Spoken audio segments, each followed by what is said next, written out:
وعباد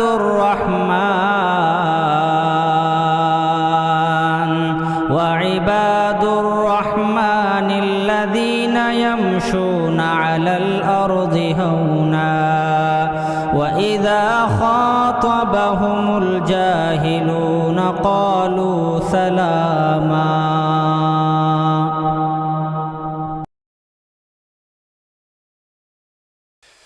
الحمد لله رب العالمين والصلاة والسلام على أشرف الأنبياء والمرسلين وعلى آله وأصحابه أجمعين ومن تبعهم بإحسان إلى يوم الدين.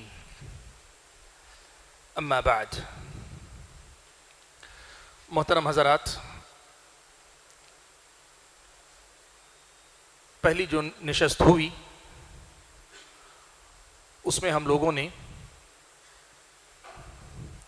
دعوت اللہ کے میدان میں یا خدمت دین کے میدان میں غلط منہج اگر کوئی اپناتا ہے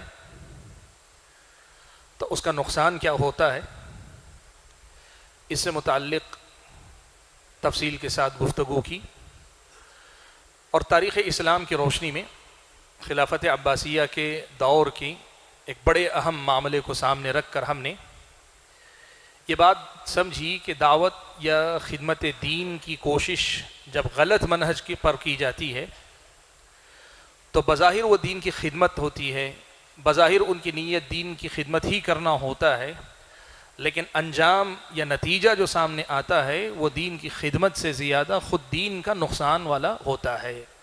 یہ ایک مثال کے ذریعے آپ کے سامنے بات رکھی۔ میں ایک دوسری مثال آپ کے سامنے رکھنا چاہتا ہوں، ایک دوسری مثال آپ کے سامنے دینا چاہتا ہوں کہ آپ اگر دعوت اللہ کا کام کرنا چاہتے ہیں، منہج اگر درست نہیں رہے گا تو دعوت کا نقصان ہوگا، دعوت کا فائدہ اس کے اندر نہیں ہوگا۔ اس کو ایک اور تاریخی مثال کے ذریعے میں آپ کے سامنے رکھنا چاہتا ہوں، اور کوشش کروں گا کہ مختصر سے وقت میں یہ بات سمیٹ لوں، تاکہ جو بات پہلے ہی ہو چکی ہے وہ تقریباً 2 گھنٹے آپ نے سنے ہیں، تو بہت زیادہ بھی کوئی ٹاپک پھیل جائے تو باتوں کو محفوظ کرنا اور ان کو یاد رکھنا مشکل ہو جاتا ہے، اور میں نہیں چاہتا کہ بات لمبی ہو اور فائدہ کم ہو، یہ بات نہ ہونے پائے۔ ایک مسئلہ تاریخ اسلام میں ماضی قریب میں 19ویں صدی عیسوی، ابھی ہم اس میں ہیں 21ویں صدی میں، 21st سینچری میں ہم لوگ ہیں عیسوی تاریخ کے اعتبار سے، تو میں بات کر رہا ہوں 19ویں صدی کا اختتام اور 20ویں صدی کا جو آغاز کا جو دور تھا۔ اس دور میں ایک صورتحال عالم اسلام کے اندر پیش آئی، وہ کیا تھا؟ یورپ میں صنعتی انقلاب کہتے ہیں، 18ویں صدی میں یہ آیا، 18ویں صدی میں 18 سینچری میں یورپ میں صنعتی انقلاب آیا، یعنی یورپ کے اندر جو ہے ایک ریولوشن، ایک انقلاب برپا ہوا، جس کے نتیجے میں لوگوں کے اندر یہ سائنس اور ٹیکنالوجی کا فروغ بہت زیادہ ہوا، اور دوسری طرف مسلمانوں کے اندر حکومتوں کی کمزوریاں، جو خلافت قائم تھی ترکی کے اندر، ان کی کمزوری اور خود مسلمانوں کی دین سے دوری کا نتیجہ یہ ہوا کہ یورپ سے اور خود عالم اسلام کے اندر مسلمان پسماندہ سے پسماندہ، یعنی بیکورڈ سے بیکورڈ ہوتے چلے جا رہے تھے۔ صورتحال یہ ہو گئی کہ اس صنعتی انقلاب کے بعد یہ جو یورپی قومیں تھیں بہت تیزی سے ترقی کرنے لگی، دنیا کے اندر بہت ہی زیادہ آگے بڑھنے لگی، سائنس اور ٹیکنالوجی کے میدان میں بہت آگے بڑھنے لگی، اور مسلمانوں کا مسئلہ یہ تھا کہ الگ الگ اسباب تھے، تفصیل میں گئے بغیر مختصری آپ کو بتا دوں کہ یہ ہوا کہ مسلمان جو ہے پیچھے ہونے لگے۔ اب یہ بظاہر جو ہے دنیا کی ترقی اور دنیا کا زوال تھا، دنیاوی اعتبار سے ایک طرف ترقی ہو رہی تھی، دنیا کے اعتبار سے مسلمان زوال پذیر تھے، تعلیم نہیں تھی وغیرہ، بہت سارے اسباب تھے جس کی وجہ سے یہ پیچھے ہو رہے تھے۔ اس بیچ میں ایک ذہن یہ پیدا ہوا مسلمانوں کے اندر خاص طور پر کہ یہ جو یورپی اقوام ہیں، کرسچنز ہیں، زیادہ تر کرسچن ہی ہیں، پورے تقریباً کرسچن ہی کہیے آپ، یہ یورپی اقوام اپنے مذہب کو چھوڑ کر جب نکلی تو پھر انہوں نے خوب ترقی کی، مذہب سے آزاد ہو کر بڑی ترقی انہوں نے کی، دین کو اپنی جو کرسچینٹی تھی اس سے لا تعلق ہو گئے، انہوں نے اپنے مذہب کو صرف اپنی چرچ تک محدود رکھ لیا، ہفتے میں ایک دن اتوار کے دن چرچ میں جو جائے جائے، جو نہ جائے اس پر پکڑ بھی نہیں، دنیا اپنی پوری طریقے سے اپنے دین سے الگ کر لی، اس لیے وہ لوگ ترقی کر گئے۔ اور اس کے مقابلے میں یہ ذہن مسلمانوں میں پنپنے لگا کہ مسلمان بیکورڈ اس لیے ہیں کہ مسلمان اس قدیم دین کو مانتے ہیں جو 1400 سال پرانا ہے، یا اس وقت کی اگر بات کریں تو 1300 سال یا 1200 سال پرانا دین ہے، تو پرانے زمانے کے دین کو پکڑے رہنے کی وجہ سے مسلمان ترقی نہیں کر رہے ہیں۔ اب جس طرح عیسائیوں نے اپنے مذہب سے دستبردار ہو کر اپنا مذہب چھوڑ کر سائنس اور ٹیکنالوجی کی راہ اپنائی تو ترقی کرتے چلے گئے، ایسے دور میں مسلمان بھی اگر اب مذہب کو چھوڑ کر آگے بڑھیں گے، مذہب کو لمیٹڈ اسے محدود کر دینا چاہیے، جیسے وہ لوگ چرچ تک محدود کر لیے، مذہب بھی صرف مسجد کے اندر بندے اور خدا کے درمیان کے معاملات میں ہونا چاہیے، باقی تجارت، کاروبار، لین دین، سائنسی ترقی، ان سب چیزوں کے اندر مذہب کا کوئی کام نہیں، ساری زندگی کو مذہب کے رنگ میں رنگ دینا یہ غلط ہے۔ یہ تصور جو ہے مسلمانوں کے اندر پھیلنے لگا، ظاہر بات ہے یہ ایک قسم کا جو ہے دین بیزاری کا مرحلہ تھا، اور اگر یہی فکر مضبوط ہوتی جاتی دین سے لوگ مرتد ہو جاتے، ہو رہے تھے لوگ دین سے پھرنے، یہ جو ہے بڑی خطرناک صورتحال تھی مسلمانوں کے سامنے۔ اب ایسی صورتحال میں کرنا کیا چاہیے؟ ایک مسئلہ یہ تھا کہ اس غلط فہمی کا ازالہ کیا جاتا کہ اسلام ترقی کی راہ میں رکاوٹ ہے، اس غلط فہمی کا خاتمہ کیا جاتا، لوگوں کو یہ سمجھایا جاتا کہ یہ وہ دین ہے جو اللہ تعالیٰ نے قیامت تک کے لیے بھیجا ہے، تو یہ دین ہر زمانے کے لیے انسانوں کی ترقی، انسانوں کی فلاح و بہبود، انسانوں کو آگے بڑھنے کی راہ میں سپورٹ کرنے والا دین ہے، یہ رکاوٹ بننے والا دین نہیں ہے۔ یہ بات سمجھانے کی ضرورت تھی۔ صحیح طریقہ کیا ہوتا؟ صحیح طریقہ یہ ہے کہ ہم بہت آسان الفاظ میں ان کو سمجھاتے کہ مسلمانوں، اے اللہ کے بندو، یہ قرآن، یہ سنت، یہ دین اللہ تعالیٰ کا آخری دین ہے، قیامت تک کے لیے اللہ نے جب اسے دین بنا کر بھیجا ہے تو اس کا مطلب یہ ہوا کہ اس دین میں وہ قابلیت ہے کہ یہ ہر زمانے کے حالات میں برابر لوگوں کو اپنے ساتھ لے کر چل سکتا ہے، لوگوں کی، دنیا کی فلاح و بہبود اور ترقی کی راہ میں مددگار ہوگا، یہ رکاوٹ نہیں بنے گا۔ یہ چیز لوگوں کو سمجھا کر لوگوں کو دین پر مطمئن کیا جاتا، یہ خدمت کا صحیح راستہ تھا۔ ایسے ماحول میں دیکھیے وہی بات کہ منہج کا جو فرق آتا ہے نا، تو منہج کے فرق سے دعوت مفید ہونے کے بجائے مضر کیسے ہو جاتی، یہ آپ سمجھیے۔ ان حالات میں کچھ لوگوں نے یہ سوچا کہ اب مسلم قوم کو، خاص طور پہ نئے ذہن کے نوجوان، نئے ذہن کے لوگوں کو، اور خاص طور پہ جو یورپ، امریکہ، دنیا کی ملک، ترقی یافتہ ملکوں کو دیکھ کر دین سے بیزار ہو رہے ہیں اور سمجھ رہے ہیں کہ جیسے انہوں نے مذہب سے آزاد ہو کر ترقی کی، ہم بھی مذہب سے آزاد ہو کر ترقی کریں گے۔ ان لوگوں کو سمجھانے کا طریقہ انہوں نے کیا اپنایا؟ انہوں نے یہ طریقہ اپنایا کہ اسلام کو سائنٹیفک جو حقائق ہیں یا سائنس میں جن کو فیکٹ مانا جاتا ہے، یہ کوشش کرنی شروع کی کہ قرآن بھی وہی بتاتا ہے جو سائنس بتا رہی ہے۔ لوگوں کو یہ بات سمجھائیں کہ قرآن کی سائنٹیفک تشریح کی جائے، اسلام کی سائنٹیفک وضاحت کی جائے، اسلام کو جو سائنس کے فیکٹس ہیں یا سائنس کے میدان میں مسلمات فیکٹ کی حیثیت رکھتے ہیں، ان سے جوڑ کر اس طرح بتایا جائے کہ قرآن پوری طرح سے سائنسی حقائق کی تائید کرتا ہے۔ اس سے کیا ہوگا؟ اس سے یہ ہوگا کہ لوگوں کا جو اعتماد قرآن و سنت پر سے ختم ہو رہا ہے، وہ اعتماد پھر سے قرآن و سنت پر بحال ہو جائے گا، اور لوگ دین سے مرتد نہیں ہوں گے، بلکہ نئے غیر مسلم حضرات کو اسلام کی طرف مائل کرنے کا یہ بڑا اچھا طریقہ ہوگا۔ سمجھ رہے ہیں نا بات؟ آپ بات سمجھ میں آ رہی ہے؟ تو یہ ایک ذہن جو ہے آیا کہ اسلام کو اور اسلامی تعلیمات کو سائنسی جو حقائق ہیں، سائنس کے میدان کے جو مسلمات ہیں، فیکٹس ہیں، ان سے ایسے جوڑ کر بتایا جائے کہ جو بات آپ سائنس میں بتائیں قرآن میں یہی بات بتائی گئی ہے. ہر چیز کو، سائنٹیفک چیزوں کو قرآن سے، یا قرآن کو سائنٹیفک چیزوں سے ایسے جوڑا جائے کہ یہ سمجھ میں آئے کہ قرآن وہی بات بتا رہا ہے جو سائنس بتا رہی ہے. اب آپ یہاں تک اگر سوچتے ہیں، ابتدا میں اگر آپ سوچتے ہیں، تو آپ کو لگتا ہے اس میں غلط کیا ہے؟ اس میں غلط کیا ہے؟ لوگوں کو جو ہے، اگر سائنس کے سے لوگ متاثر ہیں، ذہن لوگوں کے، اور اس کی وجہ سے دین سے بدک رہے ہیں، دین سے متنفر ہو رہے ہیں، تو ہم لوگوں کو دین کی وہ شکل دکھائیں گے جو ان کی اپنی سمجھ یعنی سائنٹیفک سوچ کے عین مطابق نظر آئے. یہاں جو ہے ایک منہج، ایک نیا منہج، یہ ایسا نہیں تھا، ایسا نہیں تھا پرانے زمانے میں کبھی. ایک نیا ایک منہج لوگوں نے اپنی طرف سے ایجاد کیا. اب بظاہر یہ خدمت دین کے لیے کیا گیا، بظاہر یہ دین کی دعوت کے لیے کیا گیا کہ لوگوں کو دین کی طرف بلایا جا سکے، اس کے ذریعے دین کی طرف لایا جا سکے، اسی مقصد سے کیا گیا تھا. لیکن انجام کیا ہوا؟ دیکھیں انجام یہ ہوا کہ اب لوگوں کے اندر یہ ایک مزاج تو یہ بن گیا کہ اب وہی چیز مانیں گے جو سائنٹیفیکلی پروو ہوگی، جو سائنٹیفیکلی پروو نہیں ہوگی وہ چیز ہم نہیں مانیں گے. یہ جو ہے ایک ذہن بن گیا لوگوں کا مستقل. کیا یہ صحیح بات تھی؟ آپ نے کوشش صحیح مقصد سے کی ہوگی، لیکن طریقہ منہج آپ نے صحیح نہیں اپنایا. اور اکثر ہم کیا کرتے ہیں، بھئی ان کی نیت صحیح تھی، وہ بھی تو دین کی خدمت ہی کرنا چاہتے تھے.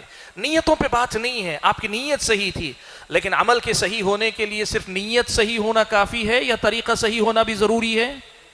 طریقہ بھی صحیح ہونا ضروری. تو یہ جو منہج بدلا گیا، اس کا سب سے پہلا نقصان یہ ہوا کہ اب لوگوں کا ذہن یہ بن گیا کہ کوئی بھی چیز قرآن کی بات بتائیں، حدیث کی بات بتائیں، نہیں سائنٹیفیکلی یہ جو ہے ایکسیپٹیبل نہیں ہے تو میں نہیں مانوں گا. تو جو منہج صحابہ کا تھا، آپ کو ان کے اوپر یقین دلانا تھا. آپ یہ کہتے کہ بھائی دیکھو قرآن اور سنت کی بات اللہ کی بات ہے، نبی علیہ الصلوۃ والسلام کی بات ہے جو غلط نہیں ہو سکتی. ہاں سائنس کے اعتبار سے پروف نہیں ہو رہی ہے. آج سائنس ایک چیز کو مانتی ہے، کل بدل سکتی ہے. سائنس جو ہے چینج ہوتا ہے. سائنس کے اندر یہ بات ہے، ایک چیز آج فیکٹ ہے، کل پھر وہ فیکٹ نہیں رہتی، چینج ہو جاتی ہے. سائنس میں یہ ساری چیزیں تبدیلیاں آتی. لوگوں کو مطمئن کرنے کے دوسرے راستے ہو سکتے تھے جو کیے علماء نے. اس راستے سے علماء نے کوشش کی کہ اسلامی حقائق کو دلائل کی روشنی ہی میں بیان کریں گے. نئے لوگوں کے ذہن کو مطمئن کرنے کے نام پہ ہم یہ نہیں کہیں گے کہ دین اتنا سائنٹیفک ہے کہ جو سائنٹیفیکلی پروو نہ ہو وہ دین نہیں ہے. لیکن یہ ہوا، اور اس کی وجہ سے آج تک میں آپ کو بتا رہا ہوں، آج تک جو تعلیم یافتہ نوجوان ہیں جنہوں نے دین پڑھا نہیں ہے، دین سمجھا نہیں ہے، ان کے پاس آپ بات کریں گے، نماز بھی پڑھتے ہیں، روزہ بھی رکھتے ہیں، لیکن دین کی تفصیلات میں سے بہت ساری باتوں پہ ان کا ایمان نہیں ہے. آج آپ نوجوانوں میں بات کریں، غیر مسلموں میں بات کریں، اور خود غیر مسلموں میں کام کرنے والے آپ اگر دیکھیں گے تو منہج کی تبدیلی سے نقصان ہوا. دوسرا نقصان یہ بھی ہوا کہ بسا اوقات کیا ہوا. دیکھیں اب ایک میں آپ مثال بتا دیں. سائنس کیا ہے؟ سائنس مسلسل تحقیق کا نام ہے. سائنس میں کوئی پوائنٹ ایسا نہیں کہ یہ ختم ہے اب اس کے بعد اس پہ تحقیق نہیں. سائنس ہر چیز میں تحقیق کی بات. تو ہوتا کیا ہے سائنس میں؟ آج ایک چیز فیکٹ ہے، یعنی حقیقت مسلمہ حقیقت ہے، یہ سائنس میں فیکٹ ثابت ہو چکا ہے. تو آج آپ کیا کرتے ہیں؟ اسلام کو کہتے ہیں کہ یہ جو آپ سائنس میں فیکٹ کے طور پہ مان رہے ہیں، قرآن کی یہی بات قرآن میں کہی گئی ہے، آپ نے کہہ دیا. اب اس کے بعد ہوتا یہ ہے کہ جسے آج سائنس نے فیکٹ کہا وہ کل چینج ہو گیا. ہوتا ہے، میں بتایا نا کہ سائنس تو مسلسل چلتی رہتی ہے، اس پہ ریسرچ رکتی نہیں. اب جو چیز فیکٹ کے طور پہ مانی جاتی تھی اب وہ چینج ہو گئی کل. تو اب دین جو ہے خسارے میں آ گئے، اس لیے کہ آپ نے کہا تھا یہی قرآن کہہ رہا ہے، تو سائنس نے اپنا اسٹانڈ چینج کر لیا تو قرآن غلط ہو گیا، یا قرآن کی بات غلط ہوگی. حالانکہ قرآن کی بات غلط نہیں ہے. آپ نے قرآن کی بات کو سائنٹیفک فیکٹ سے جوڑ کر جب یہ کہہ دیا کہ یہی قرآن کی تفسیر ہے، اور جب وہ فیکٹ چینج ہو گیا تو قرآن کی بات غلط ہو گئی لوگوں کی نظر میں. جبکہ سچائی یہ تھی کہ قرآن، میں نے جیسے پہلے ہی بات کہی کہ عقلاً جو چیز ناممکن ہو قرآن میں ایسی کوئی بات نہیں ہے. لیکن عقلاً جو چیز عقل نہیں سمجھ سکتی، بسا اوقات بعض اوقات عقل حیران رہتی ہے، ایسی بہت ساری چیزیں کتاب و سنت میں آئی ہیں. تو یہ جو منہج ایک سسٹم جو چلا نا کہ دعوت کے کام سے کہ غیر مسلموں کو ہم جو ہے اسلام کے قریب لانا ہے تو ہم کو سائنٹیفک ذہن کو ایڈریس کرنا پڑے گا. تو اس ذہن کے ساتھ جو کام کیا گیا وہ یہ کہ قرآن کو سائنس کے ساتھ ایسے جوڑنے کی کوشش کی گئی کہ پھر فائدے کے ساتھ یہ نقصانات. یہ ہوتا ہے منہج کے بدل جانے کی وجہ سے دعوت پر نقصان, دعوت کا نقصان. اب میں آپ کو ایک چیز بتاتا ہوں, دیکھیے ایک بڑا ہی اہم مسئلہ ہے, آج بہت کامن ہے غیر مسلموں میں کام کرنے والے عوام نوجوانوں کی بات نہیں کر رہا ہوں, جو لوگ اپنے آپ کو علماء کہتے ہیں بسا اوقات, ان لوگوں کے اندر یہ چیز کامن ہے. آپ دیکھیں گے وہ کہتے ہیں کہ نئے ذہن کا خیال رکھ کر ہم کو دعوت و تبلیغ کا کام کرنا چاہیے. جدید ذہن یعنی لوگوں کے, نئے لوگوں کے, پرانے زمانے کی باتیں کریں گے, نئے زمانے کا ذہن اسے قبول نہیں کرتا. اب اسلام کی انٹلیکچوئل لیول پر اس کا ایکسپلینیشن ایسا ہونا چاہیے کہ وہ بالکل جو کریم طبقہ ہے جس کو کہتے ہیں انٹلیکچوئلس ہیں, بہت زیادہ تعلیم یافتہ, چاہے وہ سیاست کے میدان میں بہت اونچے درجے کے ہوں, تجارت یا تعلیم, سائنس, مختلف میدانوں میں اونچے ذہن جو ہیں, ان کے مطابق دین کو کرنا چاہیے, ان کے نزدیک اسلام کو اپیل کرنے والا بنانا چاہیے. اب یہ جملہ غلط لگتا ہے آپ کو؟ کسی کو بھی غلط نہیں لگتا. اس میں کیا غلط ہے؟ ہم اگر کہہ رہے ہیں کہ اسلام کو سب کے نزدیک پسندیدہ اور قابل قبول بنانے کی کوشش کرنی چاہیے, لیکن یہاں جو ہے کچھ چیزیں ہیں میں آپ کو بتانا چاہتا ہوں. دیکھیے اس چیز نے لوگوں کے اندر ایک ذہن یہ پیدا کیا ہے کہ اسلام اور اسلامی عقائد, اسلامی تعلیمات کا جو معنی و مفہوم صحابہ تابعین کے زمانے میں تھا, آج کے زمانے میں وہ قابل قبول نہیں ہے. اسی لیے تو نئے کا مطالبہ ہو رہا ہے. سمجھ رہے ہیں آپ؟ یہ اگر آپ کہتے ہیں کہ نہیں اسلام کا ایسا ایکسپلینیشن آنا چاہیے, ایک نئی ایسی تفسیر, نئی ایسی تعبیر آنی چاہیے جو آج کے دور کا جو انٹلیکچوئل لیول ہے اس کو جو ہے میچ کرنا چاہیے, اس کی برابری کرنی چاہیے اور اعلیٰ دماغوں کو اپیل کرنا چاہیے. تو آپ پہلے اس کا مطلب یہ مان رہے ہیں کہ قرآن اور سنت جو صحابہ تابعین کے زمانے میں تھا ایسا جیسا کا ویسا اگر ہے تو وہ آج کے زمانے میں لوگوں کے ذہن کو اپیل نہیں کر سکتا. میں آپ کو یہ جو ذہن جن لوگوں کا ہے اور آپ کو بھی دونوں کو یہ میں دعوت دیتا ہوں کہ اس پچھلے 100 سال کے دوران اسلام قبول کرنے والے ذہین لوگ, انٹلیکچوئلس کی آپ ہسٹری جو قبول اسلام کی داستانیں لکھی جاتی کتابوں میں آپ اسے پڑھ کر دیکھیے, اسلام کی وہی سادہ اور فطری تعلیمات نے ان کو زیادہ متاثر کیا ہے. آپ کی انٹلیکچوئل تفسیرات سے وہ بہت زیادہ متاثر نہیں ہوئے ہیں. یہ میں آپ کو دعوت دے رہا ہوں کہ آپ دعوت کے میدان سے جڑنے کی بات کر رہے ہیں, آپ یہ پڑھ کر دیکھیے کہ اللہ تعالیٰ نے اس قرآن کو جب قیامت تک کے لیے بنایا ہے, اس قرآن کو جب قیامت تک کے لیے باقی رکھنے کی ضمانت لی ہے, اس حدیث کو قیامت تک کے لیے اللہ نے رکھا ہے. اور جیسے میں نے کہا قرآن سے مراد صرف ٹیکسٹ نہیں, صرف الفاظ نہیں, الفاظ کے ساتھ ان کا معنی و مفہوم بھی, تو یہ قیامت تک کے لیے ہے. تو خود اس قرآن کی دعوت میں, اس سنت کے اندر وہ قوت, وہ صلاحیت ہے کہ وہ ہر قسم کے ذہن کو متاثر کر سکتی ہے. یہ قرآن کا معجزہ ہے کہ ایک بہت بڑا سائنٹسٹ پڑھتا ہے تو اس قرآن کے اندر اسے وہی بظاہر سادہ آیتوں میں اسے اپنے سائنسی ذہن کو متاثر کرنے والی باتیں ملتی ہیں اسے. اور اس قرآن کا یہ معجزہ ہے کہ ایک سیدھا سادہ بھولا بھالا آدمی, سماج کا متوسط درجے کا آدمی اگر اسے پڑھتا ہے یا اس کے پیغام کو سنتا ہے, اس کی اپنی زندگی کا, اس کی جو ذہنی سطح ہے, اس کا جو انٹلیکچوئل لیول ہے اور اس کی اپنی جو زندگی کی ضرورت, وہاں بھی اسے اسلام اپیل کرتا ہے. اس قرآن میں اللہ تعالیٰ نے وہ بات رکھی ہے. ہوا کیا؟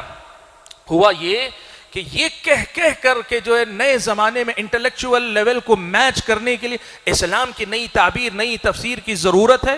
ایک ایسا ذہن بن گیا کہ غیر مسلموں سے پہلے خود مسلمان جو ہے وہ عقل پرست بن کر بیٹھ گئے. خود وہ اپنے آپ کو جو ہے قرآن و سنت کی تعلیمات پر مطمئن محسوس نہیں کرتے. اور اکثر یہ ہوتا ہے کہ بہت سارے شبہات وہ ہیں جو آج تک کسی غیر مسلم کی طرف سے نہیں اٹھائے گئے, یہ خود ان کے اپنے ذہن کے شبہات ہوتے ہیں. یہ مان لیتے ہیں کہ نہیں یہ بھی غیر مسلموں کا شبہ, نہیں, غیر مسلموں نے نہیں اٹھایا شبہ.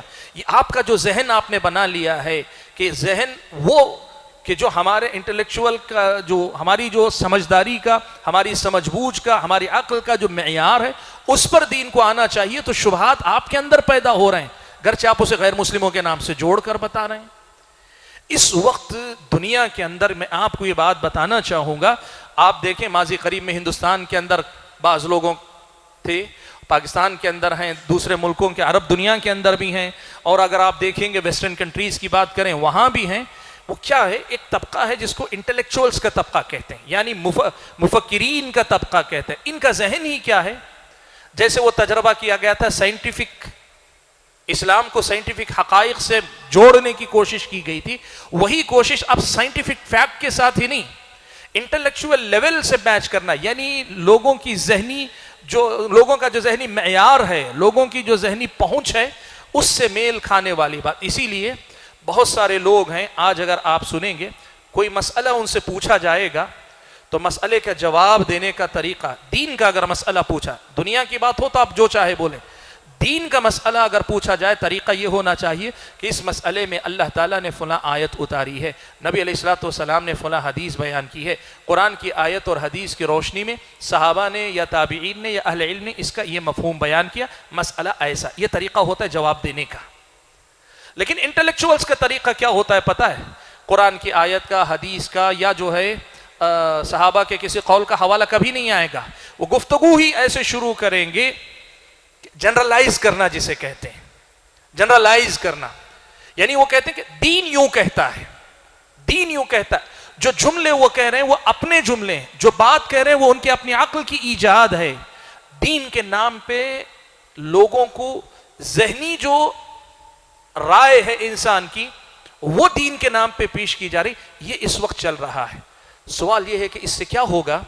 اس سے یہ ہوگا کہ جو دین قرآن تھا، جو دین سنت ہے، جو دین صحابہ تابعین تبع تابعین نے سمجھ کر پہنچایا تھا، وہ دین کہیں پیچھے رہ جائے گا۔ باقی آپ کی کوشش جاری رہے گی، آپ بولیں گے، کوئی آپ کے انداز سے متاثر ہے، کوئی آپ کی زبان سے متاثر ہے، کسی کو آپ کی عقل کی بات اس کی عقل سے میچ ہوتی، میل کھاتی محسوس ہوتی، زیادہ اپیل کرتی ہے، دل کو لگتی ہے، وہ سب چلتا رہے گا۔ لیکن یہ کون سا مرحلہ ہے؟ یہ وہی مرحلہ ہے کہ اللہ تعالیٰ، اللہ کے نبی نے کہا کہ ایک دور میں ایسا بھی ہوگا کہ لوگ بغیر علم کے فتویٰ دینے والے ہوں گے۔ علم کتاب و سنت ہے، صحابہ کی سمجھ ہے۔ ابن قیم نے کہا العلم قال اللہ قال رسولہ قال صحابتہم اولو العرفان، کہ علم قال اللہ قال الرسول کا نام ہے، اور صحابہ جو ان کی سمجھ رکھنے والے تھے ان کے اقوال کا نام ہے۔ تو اس کو علم کی بنیاد پہ نہ ہو کر ایسے ہی فتویٰ دیں گے، خود بھی گمراہ ہوں گے، لوگوں کو بھی گمراہ کریں گے، حالانکہ لوگ سمجھ رہے ہوں گے کہ واہ کیا بات کہی ہے، بالکل دل کو لگتی کہی ہے، دماغ کو اپیل کرتی کہی ہے۔ آج تک کسی عالم کو ہم نے کہتے ہیں، عالم کیوں بولے گا وہ بات جو آپ کی عقل کی بات ہے؟ عالم علم کی بات کرے گا نا۔ اس دور میں اگر آپ کسی کو یہ کہتے سنیں، آج تک میں نے کسی عالم کو وہ بات کہتے نہیں سنی جو آج فلاں مفکر صاحب نے کی، تو آپ خوش مت ہوں، یہ خطرے کی گھنٹی سمجھیں آپ۔ کیوں آج تک کسی عالم کی زبانی نہیں ہے؟ ٹھیک ہے ایک عالم غلطی کر سکتا ہے، دوسرا عالم غلطی کر سکتا ہے، تیسرا، لیکن ایسا تو نہیں ہو سکتا کہ علم سرے سے خالی ہو جائے علماء کے پاس سے، اور بات کرنے والے دلیل قرآن کی نہ دیں، سنت کی نہ دیں، عام باتیں کریں، اپنے انٹلیکچوئل اس پر جو ہے بات کریں، اور آپ کو لگے وہ بات دین کی ہے۔ یہ ہے آج کے دور کا ایک بڑا مسئلہ جسے ہم کہتے ہیں باطل مناہج کی پہچان آپ کو ہونی چاہیے۔ آپ دعوت کے نام پر جو کام کر رہے ہیں، اور خاص طور پر دعوت اللہ کے نام پر میں بات کر رہا ہوں، ہندوستان کے اندر، بر صغیر کے اندر، چونکہ گہرا علم رکھنے والے علماء سے زیادہ نوجوان طبقہ بہت زیادہ اس کے اندر آ گیا ہے، اس کے نتیجے میں یہ ہو گیا ہے کہ علم محنت چاہتا ہے۔ عقل سے بولنے کے لیے ہر آدمی اپنی عقل سے کچھ نہ کچھ بول سکتا ہے، تو بہت بڑا طبقہ دعوت و تبلیغ کے میدان سے جڑا ہوا وہ ہے جو علماء کے نہج پر چلنے کے بجائے، علم کے طریقے پر چلنے کے بجائے اسی عقلانی منہج کے راستے پر چلتا ہے، اسی عقل پرستی کے مزاج پہ چلتا ہے، اسی قسم کی کتابیں پڑھتا ہے اور اسی قسم کی کتابیں پھیلاتا ہے۔ اس کو کیا لگتا ہے کہ اس کو پڑھ کر لوگ جلدی متاثر ہو جاتے، اس کو پڑھ کر لوگ فوراً اسلام قبول کر لیتے۔ میں پھر وہی بتانا چاہوں گا، آپ مکلف صحیح منہج پر کام کرنے کے ہیں، آپ مکلف اس کے نہیں ہیں کہ آپ منہج میں سمجھوتا کر کے لوگوں کی تعداد بڑھائیں۔ دیکھیے ایک بات یاد رکھیے، ہدایت آپ کے میرے ہاتھ میں نہیں، اللہ نے اللہ کے نبی صلی اللہ علیہ وسلم کو ایک بات کہی، انک لا تہدی من احببت ولکن اللہ یہدی من یشاء۔ اللہ نے کہا وانک لتہدی الی صراط مستقیم، اے اللہ کے نبی آپ صراط مستقیم کی طرف رہنمائی کرتے ہیں، یعنی صحیح راستہ کیا یہ بتاتے ہیں، لیکن ان کو بدلنا، ان کو گمراہی سے نکال کر توحید پر، ہدایت پر لے آنا، یہ آپ کے بس کی بات ہے۔ انک لا تہدی من احببت، آپ جسے چاہیں اسے ہدایت نہیں دے سکتے، توفیق سے آپ اسے نہیں نواز سکتے، ولکن اللہ یہدی من یشاء، اللہ تبارک و تعالی جسے چاہے بدلتا ہے۔ اس لیے یہ غلط فہمی نکال دیجئے کہ آپ اپنے منہج کو بدل کر بڑے لوگوں کو جو ہے ہدایت دینے میں کامیاب ہوں گے، آپ نہیں، ہدایت وہ دیتا ہے، آپ نہیں۔ اور آج آپ کو ایک مسئلہ میں سنا دینا چاہتا ہوں، یاد رکھیں، آپ اگر صحیح انداز سے دعوت پہنچا دیتے ہیں، ایک آدمی بھی آپ کے ہاتھ پر قبول نہیں کرتا اسلام، اللہ نہ کرے مان لیں کہ آپ کے ہاتھ پر ایک آدمی بھی اسلام قبول نہیں کرتا، آپ کو بالکل بھی افسوس کرنے کی ضرورت نہیں ہے، آپ نے اپنا کام پورا کیا، آپ نے اپنے منہج میں سمجھوتا کیا، آپ نے صحیح نہج پر صحیح طریقے پہ کام نہیں کیا۔ ہزار لوگ آپ کے ہاتھ پہ قبول کر لیں، خوش ہونے کی ضرورت نہیں، کہیں ایسا تو نہیں ان کو تو ہدایت مل گئی، آپ کا عمل برباد کر دیا گیا ہو کہ آپ نے صحیح طریقے پہ کام نہیں کیا۔ یہ بات آپ کو ہمیشہ یاد رکھنی چاہیے۔ پیارے نبی صلی اللہ علیہ وسلم نے اس سلسلے میں ایک بات بتائی، وہ میں آپ کے سامنے رکھوں۔ اللہ کے نبی صلی اللہ علیہ وسلم نے یہ بات کہی کہ روز قیامت انبیاء آئیں گے، انبیاء علیہ الصلوۃ والسلام آئیں گے۔ اللہ کے نبی صلی اللہ علیہ وسلم نے انبیاء کے آنے کی کیفیت بیان کی، کہا کہ کچھ نبی آئیں گے، ایک نبی آئیں گے معہ رہط، ان کے ساتھ ایک چھوٹی جماعت ہوگی۔ اللہ کے نبی نے کہا کہ ایک نبی آئیں گے، ان کے ساتھ اکا دکا لوگ ہوں گے، اور اللہ کے نبی نے کہا ایک نبی ایسے بھی آئیں گے جن کے ساتھ کوئی ان کا متبع نہیں ہوگا، کوئی امتی ان کا پیروکار نہیں ہوگا۔ پھر اللہ کے نبی نے کہا اچانک ایک بڑی جماعت دیکھوں گا میں تو میں سمجھوں گا یہ میری امت ہے، مجھے کہا جائے گا کہ نہیں یہ موسیٰ علیہ السلام کی امت ہے، اور پھر مجھے میری امت دکھائی جائے گی جو اس سے بھی کہیں زیادہ بڑی ہے۔ یہ اللہ کے نبی کی حدیث ہے۔ دیکھیے ہمارے ایمان کا حصہ تمام انبیاء نے اپنا کام کما حقہ پورا کیا کہ نہیں کیا؟ اپنی دعوت میں وہ کامیاب ہوئے کہ نہیں ہوئے؟ اب سوال یہ ہے اگر کامیابی کا معیار یہ ہے کہ اللہ کا پیغام جیسا کا ویسا پہنچا دیا جائے، تمام انبیاء کامیاب ہوئے، لیکن اگر کامیابی کا معیار یہ طے کر لیا جائے کہ کتنے لوگوں نے ان کے ہاتھ پہ اسلام قبول کیا نہیں کیا، تو پھر آپ کیا کہیں گے ان انبیاء کے بارے میں کہ اللہ کے نبی نے کہا ایک نبی ان کے ساتھ کوئی نہیں ہوگا، ایک نبی ان کے ساتھ دو چار لوگ ہوں گے، ایک نبی جن کے ساتھ چھوٹی جماعت ہوگی۔ ہمارا ایمان ہے سارے انبیاء نے اپنی ذمہ داری نبھائی، کسی نے کمی نہیں کی، اور سارے انبیاء پورے کامیاب تھے، کوئی ناکام نہیں ہے ان میں سے، کوئی ناکام نہیں۔ دیکھیے ایک بات یاد رکھیے، ہدایت کا جو معاملہ ہے نا یہ خالص اللہ تعالیٰ کی توفیق ہے، اور توفیق جو ملتی ہے داعی کی دعوت کی وجہ سے نہیں ملتی ہے، داعی کی دعوت کی وجہ سے اتمام حجت ہوتا ہے، داعی کی دعوت کی وجہ سے اتمام حجت قائم ہوتی ہے، باقی ہدایت دینا نہ دینا وہ ہدایت کے مستحق ہیں کہ نہیں ہیں یہ طے کرنا خالص اللہ تعالیٰ کے ہاتھ میں۔ اسی لیے آپ کبھی منہج کے معاملے میں سمجھوتا نہ کیجیے، صحیح نہج پہ کام کیجیے، جو کرتے ہیں دین کی خدمت کرتے ہیں صحیح طریقے پہ کیجیے، باقی اللہ تعالیٰ سے ہدایت کی دعا کیجیے، اپنے دل میں تڑپ رکھیے اپنی قوم کی ہدایت کے لیے، ان کے لیے گڑ گڑا کر اللہ تعالیٰ کے سامنے مانگیے، ہدایت کی توفیق مانگیے، اللہ تعالیٰ میری قوم کا اللہم اہدی قومی فإنہم لا يعلمون، یہ دعا آپ کیجئے، کوشش کیجئے، آپ صحیح منہج پر رہ کر کوشش کیجئے، لیکن نتائج کے چکر میں غلط سمجھوتے مت کیجئے، نتائج کے چکر میں غلط سمجھوتے مت کیجئے۔ یہ ہدایت اللہ تعالیٰ کی بہت بڑی نعمت ہے، یہ بہت سستی نہیں ہے کہ جس کو بھی چاہی مل گئی والی بات نہیں، آدمی اپنے آپ کو اپنے آپ کو اس کا قابل ثابت کرنا پڑے، اللہ دے گا تبھی جا کر کسی انسان کو۔ اللہ تعالیٰ نے کہا وَأَمَّا ثَمُودُ فَهَدَيْنَاهُمْ فَاسْتَحَبُّوا الْعَمَى عَلَى الْهُدَى، اللہ نے کہا سمود، قوم سمود، ہم نے ان کے پاس اپنی ہدایت بھیجی، اپنا پیغام بھیجا، اب ان کو کرنا کیا چاہیے تھا؟ لپک کر لینا تھا کہ ہدایت آئی ہے، لپک کر لینا اپنانا چاہیے کہ ہدایت آئی ہے، لیکن انہوں نے کیا کیا؟ فَاسْتَحَبُّوا الْعَمَى عَلَى الْهُدَى، ہدایت کے آ جانے واضح ہونے کے باوجود اندھے بنے رہنے کو انہوں نے پسند کیا۔ تو اللہ کو بھی کوئی غرض نہیں ہے، اللہ کو کوئی غرض نہیں ہے، جو اللہ کی دعوت انسانوں کی ضرورت ہے، اللہ کی نہیں. اور جب اللہ کی دعوت پہنچے اور انسان بے نیازی کا اظہار کرے تو اللہ کو بھی کسی کی ضرورت نہیں ہے. فاستحبوا العمى على الهدى. اللہ کی ہدایت آنے کے بعد بھی انہوں نے اندھے پن کا مظاہرہ کیا تو کیا ہوا؟ اللہ نے ہدایت نہیں دی، بلکہ اللہ تعالیٰ کی طرف سے عذاب الہون، صاعقۃ العذاب الہون، اللہ تعالیٰ کی طرف سے رسوا کرنے والے عذاب کی بجلی نے، کڑک نے انہیں پکڑ لیا، ہلاک اور برباد کر دیے گئے. تو ہدایت جو ہوتی ہے وہ صرف ہمارے شوق اور ہمارے جذبے پر نہیں ہے. ہدایت میں اللہ کی نظر میں وہ ہدایت کے مستحق ہونے چاہیے. کئی بار ایسا ہوتا ہے کہ داعی اپنی دعوت میں کامیاب ہے لیکن مدعو قوم اللہ کی نظر میں ہدایت کی مستحق نہیں ہے، ہدایت نہیں ملتی.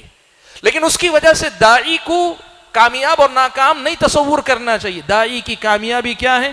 قرآن میں اللہ نے کہا انما انت مذکر لست علیہم بمسیطر. اللہ کے نبی آپ یاد دہانی کروانے والے ہیں. وہ جو ازل میں تم نے اقرار لیا تھا آج بھولے بیٹھے ہو وہ یاد دلا رہے ہیں. وہ جو فطرت اسلام جس پر تمہیں اللہ نے پیدا کیا تھا تم بھول گئے ہو اسے یاد دلانے والے ہیں. اب اس کے بعد یاد آ جانے کے بعد قبول نہ قبول اس سے داعی کا تعلق نہ. لست علیہم بمسیطر. آپ ان پر مسلط ہو کر نہیں بھیجے گئے کہ آپ بدل کر رہیں گے، نہیں. آپ کا کام ہے دعوت کا کام صحیح نہج پہ کرنا. تو میں اپنی گفتگو کو سمیٹتا ہوں. جو بات مجھے آپ کے سامنے کہنی تھی میں نے بہت مختصر کہی ہے. آپ یہ بات یاد رکھ لیں کہ دین کی تبلیغ اور دعوت کا جو معاملہ ہے یہ بھی دین کی اس شرط کا پابند ہے کہ اس میں بھی سنت کی، شریعت کی موافقت ہونی چاہیے. اور اس کے لیے ضروری ہے کہ صحیح منہج کو پہچان کر صحیح منہج پر آپ کام کریں. اگر آپ نے صحیح منہج پر کام نہیں کیا تو پھر جتنی باتیں اب تک آپ کے سامنے کہیں وہ اس مسئلے کو بتانے کے لیے کافی ہیں. تو جو عنوان تھا ہمارا اس عنوان کو میں سمجھتا ہوں کہ کسی حد تک ہم نے اس کو واضح کر دیا ہے. اب کیا کیا مناہج پائے جاتے ہیں، غلط مناہج کیا کیا ہیں، بہت سارے ہو سکتے ہیں. جیسے میں نے کہا فماذا بعد الحق الا الضلال. حق کی پہچان ہو جائے تو پھر باطل کی پہچان ہو جاتی ہے.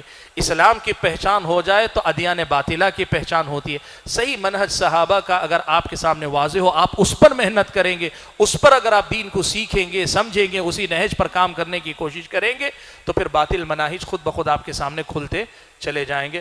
میں سب سے پہلے تو اللہ تعالیٰ سے دعا کرتا ہوں کہ اللہ تعالیٰ مجھے اور آپ سبھی بھائیوں کو، تمام حضرات کو دین سیکھ کر سکھانے کی توفیق عطا فرمائے اور صحیح منہج پر دین کو سیکھ کر صحیح منہج پر دین کا کام کرنے کی توفیق عطا فرمائے. اللہ تعالیٰ دعوت کو مؤثر بنائے، اس گمراہ قوم کو اللہ تعالیٰ ہدایت عطا فرمائے. اللہ تعالیٰ کا پیغام ہر انسان، ہر بندے تک پہنچے اور اللہ تعالیٰ اس قوم کو ہدایت عطا فرمائے. اللہ ہم سب کو بھی مرتے دم تک اس ہدایت پر قائم دائم رکھے اور جب اپنے پاس بلائے تو دین کی حالت ہی میں بلائے. آمین. وآخر دعوانا ان الحمد للہ رب العالمین.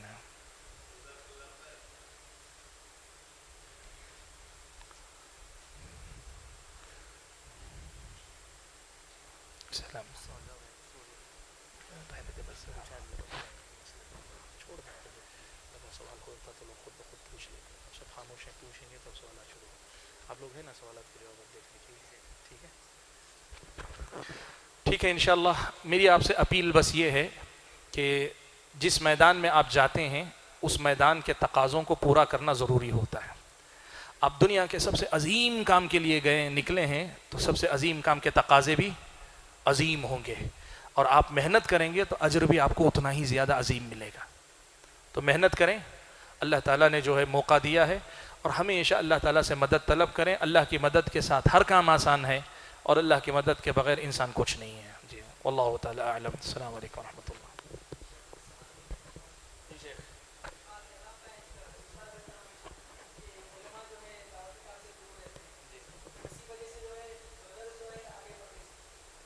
یہ بردر سسٹرز کا مسئلہ جو ہے وہ فیس بک پر ہی رہنے دیجیے تو اچھا رہے گا. باقی یہ بات جہاں تک ہے کہ علماء جو ہے دعوتی کام سے دور رہتے ہیں، یہ سب کام کرنے والے علماء نہیں ہیں کیا؟ فاروق صاحب آپ عالم نہیں ہیں؟